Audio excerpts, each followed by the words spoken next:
മണ്ണാർക്കാട്ടെ പത്രക്കാരോട് ഒറ്റ ദയനീയമായിട്ടൊരു കാര്യം, CPIM നടത്തുന്ന സമരങ്ങളുടെ മുഖങ്ങളും നോക്കുക.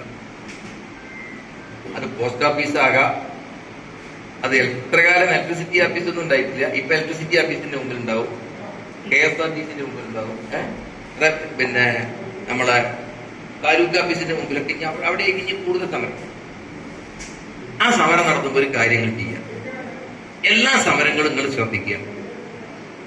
പുതിയ ഏതെങ്കിലും ജനം അവിടെ വരുന്നു, സ്ഥിരം മുഖങ്ങളാണ്. ഈ സ്ഥിരം മുഖങ്ങളെ അവതരിപ്പിച്ചുകൊണ്ടുള്ള സംക്ഷോഭങ്ങളാണ് നടത്തിക്കൊണ്ടിരിക്കുന്നത്. എന്തുകൊണ്ട് പുതിയ ആള് വരുന്നില്ല? ആളുകൾ മാറ്റം ആഗ്രഹിക്കുന്നുണ്ട്.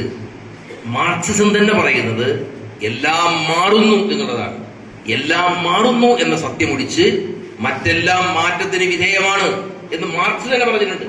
അതൊന്നും മനസ്സിലാക്കാതെ ഒരു മാറ്റവും പാടില്ല എന്ന് ശഠിക്കുന്ന ഒരവസ്ഥയിലേക്ക് CPIM മാറിയതിന് ദുരന്തമാണ് ഇപ്പൊ CPIM നേരിട്ടുകൊണ്ടിരിക്കുന്നത്.